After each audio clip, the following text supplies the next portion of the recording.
Hello, नमस्ते। अभिनव ने अपने चेहरे पर मुस्कान लाते हुए कहा। वो भले ही कितना भी थका हुआ था, लेकिन वो इन लोगों को पता नहीं चलने देना चाहता था कि वो क्या करके आया है। जैसे ही अभिनव ने चहकते हुए नमस्ते किया तो शर्मिला, अनन्या और राजीव उसे देखने लगे। उनकी आंखों में एक अजीब सा गुस्सा था। अभिनव उनकी आंखें देख हैरान हो गया।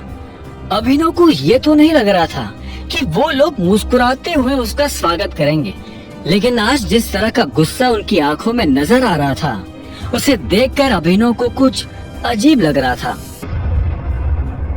मैंने कहा नमस्ते एंड हेलो अनन्या। अभिनव ने दोबारा मुस्कुराने की कोशिश करते हुए कहा, पर ये सुनते ही उन तीनों का गुस्सा और ज्यादा बढ़ चुका था। शर्मिला ने उबलते हुए कहा, क्या सही टाइम पर आए हो? अभिनव ने ये सुनते ही अनन्या को देखा। वो ये पता करने की कोशिश कर रहा था कि वहाँ क्या हो रहा है, लेकिन अनन्या ने भी एक गहरी सांस ली और अभिनव से नजर फेर ली। अभिनव से रहा नहीं गया तो उसने पूछा, क्या मैंने कुछ गलत किया है? राजीव ने उसे एक पल को देखा और फिर टेबल पर रखा अपना फोन उठाया, उसमें कुछ खोला और आखिर में स्क्रीन अभिनव की तरफ घुमा दी। अभिनव पास आया और उसने राजू से फोन ले लिया। फिर उसने स्क्रीन पर जो देखा उसे देख उसकी आंखें फटी की फटी रह गई। स्क्रीन पर एक वीडियो चल रहा था जिसमें अभिनव उस लड़के को होटल के अंदर बुरी तरह से पीट रहा था। अभिनव को ये देखते ही अंदर से बुरा लगा। अब उसे समझ आ गया था कि वो सभी अभिनव से खार खाकर क्यों बैठे थे। उसने कहा, जो कुछ भी हुआ उसके बारे में मैं समझा सकता हूँ। इतने में शर्मिला ने उसकी बात बीच में काटते हुए कहा, क्या समझाओगे? कि तुम अपने खाने का बिल भी नहीं चुका पाए और इस चीज से बचने के लिए तुमने इस बेचारे के साथ मारपीट की? शर्मिला ने कहा। अभिनव अपनी तरफ से कुछ कहता, इतने में अनन्या आगे आई और बोली, आई कांट अंडरस्टैंड। तुम्हें इतनी महंगी जगह पर खाना खाने की जरूरत ही क्या थी? तुम तो घर से ये कहकर निकले थे ना कि तुम जॉब के लिए जा रहे हो। फिर अभिनव फंस गया। उसने वीडियो को दोबारा देखा। पूरे वीडियो में उसे चाहत कहीं भी नजर नहीं आ रही थी। ये देख अभिनव की जान में जान आ गई। अगर उन लोगों को पता चलता कि अभिनव चाहत के साथ था तो उसके लिए जवाब देना और भी भारी हो जाता। वो ऐसा कुछ नहीं करना चाहता था जिससे अनन्या और ज्यादा नाराज हो। हमने तुम्हें इसलिए तो अपने घर में जगह नहीं दी थी कि बाहर जाकर तुम हमारे परिवार की सरे बाजार इज्जत उछालो। जब बाकी दोनों महिलाओं ने अपनी बात कह दी तो राजीव से भी नहीं रहा गया और उसने भी अभिनव को सुनाना शुरू कर दिया। उसने आगे कहा, अनन्या का पति, इस घर का दामाद, पब्लिक में इतने बड़े होटल के अंदर ऐसी गिरी हुई हरकत कैसे कर सकता है? आप सभी ऐसा इसलिए कह रहे हैं क्योंकि आपको सच पता नहीं है। आपने इस लड़के को मार खाते हुए तो देख लिया, लेकिन आप लोगों के मन में ये सवाल नहीं आया कि मैंने इसे मारा क्यों। ये आदमी मुझसे उल्टी सीधी बातें कर रहा था, मुझे अनाप शनाप बोले जा रहा था और मुझे ही नहीं, मेरे साथ। अचानक से अभिनव ये कहते कहते रुक गया। उसकी जुबान पर चाहत का नाम आने वाला था। तुम्हारे साथ कौन? अनन्या ने अभिनव की बात पकड़ते हुए पूछा और जवाब के लिए अभिनव की आंखों में देखने लगी। अभिनव चाहता था कि अनन्या अपनी नजर उससे दूर हटा ले, लेकिन वो ऐसा नहीं कर रही थी। ये वीडियो पूरे देश में वायरल हो गया है, अब तुम क्या करोगे? आई एम सॉरी, लेकिन इस लड़के के साथ जो हुआ असल में इसके साथ वही होना चाहिए था। ये सुनते ही शर्मिला गुस्से में आग बबूला हो गई। वो गुस्से में अभिनव की तरफ बढ़ने लगी। उसका मन तो कर रहा था कि वो अभिनव को थप्पड़ मार दे, लेकिन अपने आप को रोकते उसने कहा, जब हम तुमसे तमीज से बात कर रहे हैं तो तुम भी तमीज से बात करो। परिवार की नाक कटाने के बाद कह रहे हो कि ये जो तुमने किया वो सही किया, और तुम्हें क्या लगा तुम्हारे ऐसे बोलने से हम तुम्हें गले लगाएंगे, शाबाशी देंगे? ना तुम्हारे पास कोई नौकरी है, ना तुम इस परिवार की मदद करना चाहते हो, तो कम से कम भगवान के लिए ऐसा कुछ तो मत करो जिससे इस परिवार को नीचा देखना पड़े। शर्मिला, शांत हो जाओ। राजीव ने शर्मिला को रोकने की कोशिश की। अनन्या की शादी अगर किसी से होनी चाहिए तो वो है चिराग, सिर्फ चिराग। ये सुनती अनन्या की आंखें फटी की फटी रह गई। उसने शर्मिला को देखा और बोली, मम्मा, मैं चिराग से शादी करने के लिए कब एग्री हुई? तुम्हारे एग्री होने की मुझे जरूरत भी नहीं है। मैं तुम्हारी माँ हूँ और मुझे पता है what is best for you. इसके साथ रहोगी तो जिंदगी भर तकलीफ ही तकलीफ देखोगी, और फिर तुम्हें अपनी कंपनी के लिए भी मदद चाहिए ना। चिराग के अलावा तुम्हारी कंपनी को फिर से खड़ा करने में कोई तुम्हारी मदद नहीं कर सकता है। इस पर अनन्या ने कहा, मम्मा ऐसा नहीं है, मैं खुद अकरम सर से बात करूंगी, वो मेरी हेल्प कर सकते हैं। मैं चिराग से शादी नहीं करना चाहती हूँ। तो क्या तुम जिंदगी भर इस आदमी के साथ रहोगी? हाँ बताओ। शर्मिला ने पूछा।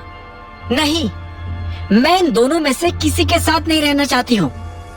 अनन्या ने अकड़ के साथ जवाब। तुम्हें अकरम की अकरम सर की मदद किस चीज के लिए चाहिए? अभिनव ने माँ और बेटी की बातों के बीच में आकर पूछा। शर्मिला क्या कह रही थी उससे अभिनव को मतलब नहीं था, लेकिन अकरम का नाम सुनकर वो समझ गया था कि वो अनन्या की मदद कर सकता है। जैसे अभिनव ने इतना कहा तो अनन्या और शर्मिला अभिनव को देखने लगे, लेकिन दोनों ने उससे जवाब नहीं दिया। इतने में राजीव बोला, अनन्या को अपनी कंपनी को फिर से खड़ा करने के लिए कुछ पैसों की जरूरत है। इसके जितने भी शेयर होल्डर्स थे उन्होंने अपने हाथ पीछे खींच लिए हैं। अरे तुम क्यों ये सब इसे बताकर अपना टाइम वेस्ट कर रहे हो? इस प्रॉब्लम में ये क्या कर लेगा? जाकर उन शेयर होल्डर्स की भी वैसे ही पिटाई करेगा जैसे उस लड़के की कर रहा था। शर्मिला ने अभिनव को और सुनाते हुए कहा और आगे बोली, तुम मेरी बेटी का पति बनकर ज्यादा दिन तक नहीं रहने वाले हो। अगर इसने चिराग से शादी नहीं की तो मैं इसके लिए उससे भी बढ़िया लड़का लेकर आऊंगी, पर यू नेवर।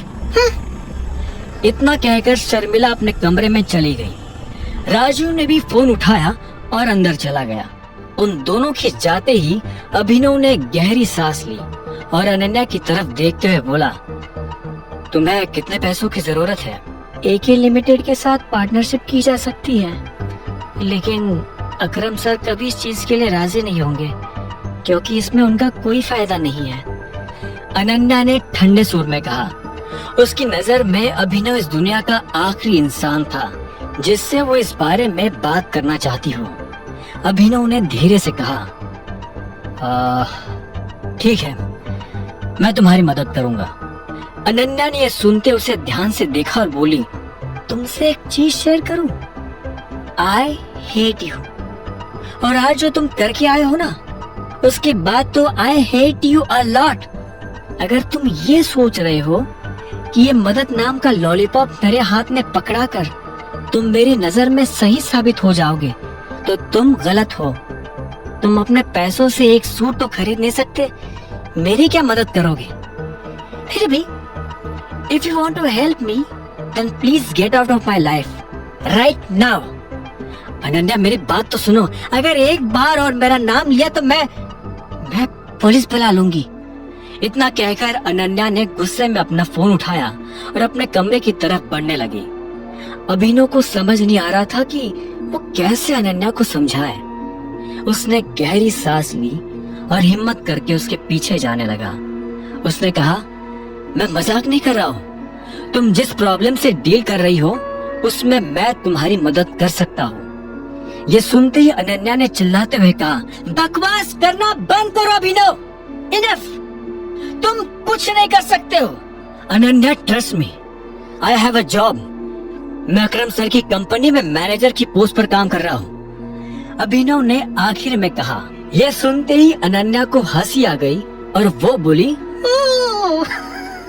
अच्छा, तो तुम्हें क्या लगता है कि तुम्हारी पोजीशन परमानेंट है? हो सकता है कि आज अकरम सर तुम्हारे ऊपर तरस खा रहे हो, लेकिन कल वो तुम्हें लात मारकर बाहर भी कर सकते हैं। तुम और तुम्हारे जैसे हजारों लोग उसके लिए कुछ भी नहीं है, समझे? इतना लताड़ने के बाद अनन्या अपने कमरे में गई और दरवाजा बंद कर दिया। अभिनव फिर से उसके कमरे के बाहर खड़ा का खड़ा रह गया था। तभी उसके फोन पर एक मैसेज आया। अभिनव ने फोन खोलकर देखा तो पाया ये मैसेज उसके क्लासमेट हरीश का था। वही हरीश जो उसके साथ डिलीवरी कंपनी में जॉब करता था। उस मैसेज में लिखा था, कल शाम को रीयूनियन है, दिए हुए पते पर टाइम से पहुंच जाना। अभिनव जब कॉलेज में पढ़ता था तो सब उसकी गरीबी का मजाक उड़ाते थे। इतने में उसका फोन बज उठा। उसने देखा कि अकरम का फोन था। हेलो टाइगर, मेरी चेरी से बात हो गई थी। तुमने जो कहा है वो हो जाएगा। साथ ही तुम्हारा जो वीडियो इंटरनेट पर वायरल हो रहा है, मैंने उसे हटवाने के लिए बात कर ली है। अभी थोड़ी देर में वीडियो सभी जगह से गायब हो जाएगा। थैंक यू अकरम। और हाँ, मैंने अपना मन बदल लिया है। मुझे तुम मैनेजर से नीचे वाली कोई पोस्ट देना। क्या? अकरम, असल में मुझे तुम्हारी मदद की जरूरत है। अनन्या किसी प्रॉब्लम में फंसी हुई है और तुम ही उसे निकाल सकते हो। मैं ये भी नहीं चाहता हूँ कि अनन्या और उसके परिवार को पता चले कि मैं कौन हूँ। तो मैं उन्हें कह दूंगा कि मैंने अपनी मैनेजर की पोजीशन अकरम को मनाने के लिए कॉम्प्रोमाइज की है, और साथ ही उनसे कहा है कि वो चाहे तो कुछ वक्त तक मुझे कम सैलरी भी दे सकते हैं। क्या बात है, बहुत बढ़िया। इससे तुम्हारा काम भी हो जाएगा और पहचान भी छुपे रहेगी। हाँ, अच्छा, और एक चीज, अभी कुछ दिनों में एक ऑक्शन होने वाला है। अलैना भी वहाँ आने वाली है। उससे मिलने का इससे बढ़िया मौका तुम्हें नहीं मिलेगा। अकरम से बात करने के बाद अभिनव सो चुका था। अगली सुबह कब आई उसे पता ही नहीं चला। जब वो नौकरों के कमरे से बाहर निकल कर आया तो उसकी नजर सीधी अनन्या से मिली। अनन्या, नाश्ता रेडी है। इतने में शर्मिला की आवाज आई। अनन्या की नजर अभिनव से मिली, लेकिन वो उसे बिना कोई इशारा दिए वहाँ से निकल गई। अभिनव अपनी जगह पर खड़ा का खड़ा रह गया था। तभी उसे एक भारी सी आवाज सुनाई दी। तुम्हें क्या अलग से निमंत्रण देना पड़ेगा? यह आवाज और किसी की नहीं बल्कि हरदेव पाल सिंह की थी। वो नाश्ता करने के लिए पहले ही टेबल पर आकर बैठ गए थे। अभिनव हिचकते हुए उनकी तरफ बढ़ा और बोला, गुड मॉर्निंग। आजकल तुम्हें मॉर्निंग्स कुछ ज्यादा ही गुड नहीं लगने लगी है? इससे पहले इतने अच्छे बिस्तर पर सोए नहीं क्या? शर्मिला ने ब्रेड पर मक्खन लगाते हुए कहा। हरदेव ने अभिनव को बैठने का इशारा किया और अभिनव अनन्या के बगल वाली कुर्सी खींचकर उस पर बैठ गया। नाश्ते के लिए थैंक यू, अभिनव ने दिल से कहा। अनन्या, कल रात अभिनव कहाँ सोया था? इतने में हरदेव ने अनन्या की तरफ देखते हुए पूछा। अनन्या इस सवाल को सुनकर सक पका गई, लेकिन उसने अपना सिर नीचे रखा और कंधे उचकाते हुए बोली, मुझे नहीं पता। हरदेव ने आगे कहा, अनन्या, जो 2 कंपनीज तुम्हारे अंडर चल रही है उन्हें मैं सनी को दे रहा हूँ। तुम अब आगे सिर्फ वही कंपनी संभालोगी जो तुम्हें विरासत में मिली थी, उसके अलावा कुछ नहीं। इतना कहकर हरदेव पाल सिंह ने पानी पिया, अपनी जगह से उठे और निकल गए। अनन्या की आंखें आंसुओं से भर आई थी। शर्मिला को भी गुस्सा आया और उसने उबलते हुए कहा, नहीं, वो इस तरह से मेरी बेटी से सब कुछ नहीं छीन सकते। वो मेरी बेटी के साथ इस जैसे आदमी से शादी कराने की जबरदस्ती नहीं कर सकते। मेरी बच्ची, बेचारी मेरी बच्ची का क्या होगा? इस फक्कड़ के साथ रहकर वो क्या खाएगी, कैसे रहेगी? अभिनव जानता था कि शर्मिला बहुत बड़ा चढ़ाकर बोल रही है। उसने धीरे से कहा, मैं उसका और अपना दोनों का ध्यान रख सकता हूँ। मैंने अकरम सर से भी बात की है, वो तुम्हारी मदद करने के लिए तैयार है। बदले में उन्होंने मुझसे कहा कि मुझे मैनेजर की पोस्ट छोड़नी पड़ेगी। झूठ मत बोलो अभिनव, शर्मिला ने तुरंत कहा। एक सेकंड शर्मिला, अभिनव, तुम्हारा मतलब है कि तुम्हें अकरम की कंपनी में नौकरी मिल गई थी? राजीव के सवाल के जवाब में अभिनव ने हाँ में सिर हिला दिया। शर्मिला ने कहा, मैं मान ही नहीं सकती। उधर अनन्या अभी भी रोए जा रही थी। उसने अपने आंसू पोंछे और धीरे से शर्मिला को बोली, अभिनव के पापा अकरम सर के ड्राइवर थे। हालांकि अनन्या को ये कहते हुए भी डाउट था कि अभिनव उसकी मदद कर पाता या नहीं। इस खबर को सुनकर राजू और शर्मिला हैरान हो गए और एक साथ बोले, अकरम इस लड़के को जानते हैं? अकरम इस लड़के को जानते हैं? अनन्या ने हाँ में सिर हिला दिया। वो दोनों खुले मुंह के साथ अभिनव को देख रहे थे।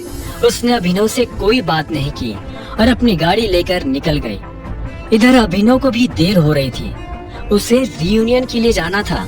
जैसे ही अभिनव होटल के दरवाजे पर पहुंचा तो उसने देखा कि हरीश कामिनी नाम के एक लड़की के साथ बाहर आ रहा था। कामिनी कॉलेज में उन लड़कियों की लीडर हुआ करती थी जो अभिनव और उसके जैसे बाकी लोगों को बुली करते थे। जैसे उसकी नजर अभिनव से मिली तो उसने कहा, ओह, देखो तो कौन आया है, अभिनव। हेलो, अभिनव ने कहा। कामिनी ऊपर से नीचे तक उसके सूट को देख रही थी। इतने में हरीश ने कहा, बहुत बढ़िया सूट पहना हुआ है। मुझे तो लगा था कि तुम आओगे ही नहीं, क्योंकि डिलीवरी वालों का टाइम फिक्स नहीं होता ना, उन्हें कभी भी डिलीवरी के लिए बुला लेते हैं। क्या ये डिलीवरी बॉय है? कामिनी ने हैरान होते हुए कहा। तुम्हें नहीं पता था? नहीं यार, मैं तो अमेरिका में थी ना, तो मुझे कैसे पता होता। तो अभिनव, तुम क्या यहाँ अपना काम डिच करके आए हो? नहीं, मैं अब डिलीवरी बॉय नहीं हूँ, एक ऑफिस में जॉब करता हूँ।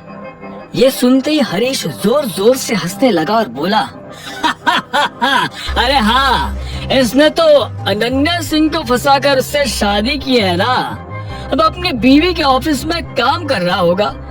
ये कहते ही कामिनी और हरीश जोर जोर से हंसने लगे। अभिनव को उन दोनों की शक्ल देख गुस्सा आ रहा था। उधर जब अभिनव को गुस्सा आ रहा था तब इधर वही हट्टा कट्टा सा आदमी हाथ में सिगार लिए अपने सेक्रेटरी के पास खड़ा था। उस आदमी ने पूछा, टाइगर दिखता कैसा है, कुछ पता चला? हम वही पता करने की कोशिश कर रहे हैं सर। मुझे एक हफ्ते में उसकी सारी डिटेल्स चाहिए। हमारे जासूस से कहो कि जरा जल्दी काम करना शुरू करे। इतना कहकर उस आदमी ने सिगार का कश लिया और खिड़की से बाहर धुआं उड़ा दिया। अभिनव के साथियों ने उसे बेइज्जत करना शुरू कर दिया था, मगर अभिनव जितना हो सकता था उतना शांत रहने की कोशिश कर रहा था। उसे पता था कि ये एक लंबी रात होने वाली है और वो इस रात को ऐसा कोई पंगा नहीं करना चाहता था जिससे उसे फिर से अनन्या और उसके परिवार की दो बातें सुननी पड़े। उसने कामिनी से कहा, मैं अनन्या की कंपनी में काम नहीं करता, हम लोग अंदर चले। और आज अचानक से ये रीयूनियन रखने की क्या सोची? हरीश ने ये सुनते ही अपना गला साफ किया और कामिनी के हाथ में अपना हाथ डालते हुए बोला, चलो अंदर चलते हैं। वो देखो, कृतेश भी आ गया। हेलो कृतेश। अभिनव ने जैसे ये सुना तो वो पलटकर देखने लगा। कृतेश बिना अभिनव को देखे उसके बगल से निकल गया था। एक अमीर बाप का हैंडसम लड़का कृतेश सभी का चहेता था। लड़कियां उसे अपना बॉयफ्रेंड बनाने के सपने देखती रहती थी और लड़की उसे अपना जिगरी दोस्त।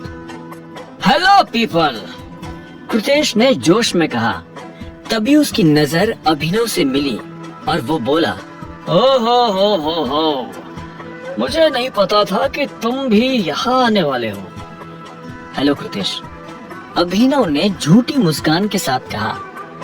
चलो तो फिर पार्टी शुरू की जाए, हरीश ने कहा और सब लोग अंदर चले गए। वो सभी एक बड़े से हॉल में पहुंच चुके थे।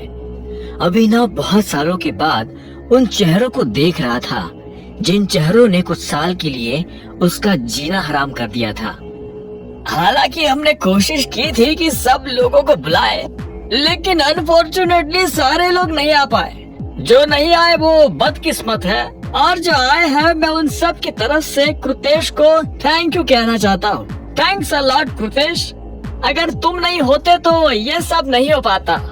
गिरीश ने कहा, हाँ, कृतेश की वजह से ही हमें ये होटल मिला है। He is paying for all of us. Kritesh, अब तो बता दो ये सब कितने का पड़ा? कामिनी ने पूछा। ये सुनते ही कृतेश के चेहरे पर शर्म भरी मुस्कान आ गई और उसने कहा, सबसे पहले तो आप लोगों को थैंक यू। उसके बाद कृतेश कामिनी के पास आया और धीरे से उसके कान में कुछ फुसफुसाने लगा। कामिनी उसकी बात सुनकर हंसे जा रही थी। अभिनव एक लड़के के बगल में आकर बैठ गया था। वो उसे जानता तो था, लेकिन उसका नाम भूल चुका था। तभी एक लड़की ने कामिनी से कहा, मैंने सुना है तुम वर्ल्ड टूर पर गई हुई थी। कामिनी ने घमंड भरी मुस्कान के साथ कहा, हाँ, मैं अभी 10 कंट्रीज घूम कर आई हूँ और अभी थोड़े दिनों बाद पेरिस जाने की सोच रही हूँ। और इस बार तो मैं भी इसके साथ जाने का सोच रहा हूँ। इंडिया से काफी बोर हो गया हूँ। हरीश ने कहा और हंसने लगा। बाकी सभी लोग भी उनके साथ हंस रहे थे, सिवाय अभिनव के। इतने में कामिनी ने कृतेश की तरफ देखा और बोली, वैसे तुम आजकल क्या कर रहे हो? मैं तो अभी इंडिया भी रहने वाला हूँ। कुछ प्रोजेक्ट चल रहे हैं, उन पर काम कर रहा हूँ। बाय द वे, हम लोगों को ऑर्डर प्लेस कर देना चाहिए। जिसे जो खाना हो, जो पीना हो, वो ऑर्डर कर सकता है। And yes, don't worry about the bills. ये सुनते ही अभिनव को हंसी आ गई। वो जानता था कि कृतेश शो ऑफ करने की कोशिश कर रहा है। देखना, ये अपने पापा की किसी कंपनी को संभालने के लिए यहाँ रुका होगा। इतने में डेविड नाम के एक लड़के ने कहा, तुम लोगों को पता है, पूरे देश की अमीरों की लिस्ट में अभी कृतेश के पापा का भी नाम ऐड ऑन हुआ है। नाम तो अभी ऐड हुआ है, पर अमीर तो इसके पापा पहले से ही थे, नहीं कृतेश? इतने में कामिनी ने कहा। वो दोनों एक दूसरे को जिस तरह से देख रहे थे, ऐसा लग रहा था कि उन दोनों में कुछ खिचड़ी पक रही है। अभिनव की नजर सिर्फ कृतेश पर थी। उसका घमंड वक्त के साथ बढ़कर कम नहीं हुआ, बल्कि और ज्यादा हो गया था। हाँ, लेकिन तुम्हें पता है ना, उस लिस्ट में सबसे ऊपर किसका नाम आता है? टाइगर का। इतने में एक लड़के ने धीरे से कहा। ये सुनते ही हरीश बोला, टाइगर का? हाँ, उसके पास अभी भी बहुत सारे एसेट्स हैं। टाइगर सबसे ऊपर है और उसके बाद है दिग्पाल चिंगावत। हाँ, पर यहाँ तो सबसे अमीर कृतेश ही है ना? कामिनी ने बात छुपाने के लिए कहा। क्या बात है अभिनव, इतनी हंसी क्यों आ रही है भाई? इतने में एक लड़की ने अभिनव की तरफ देखते हुए पूछा।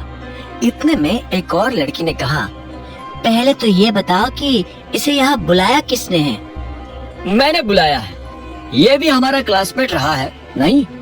हम लोग क्लास में जरूर साथ बैठते थे, लेकिन अब हम साथ नहीं बैठ सकते। हाँ, मैंने भी सुना है कि ये डिलीवरी बॉय की नौकरी करता है। आगे की कहानी जानने के लिए देखें अगला एपिसोड सिर्फ पॉकेट एफएम के यूट्यूब चैनल पर, और द रिटर्न ऑफ टाइगर के सारे एपिसोड्स को सुनने के लिए डिस्क्रिप्शन में दी लिंक से डाउनलोड करें पॉकेट एफएम ऐप।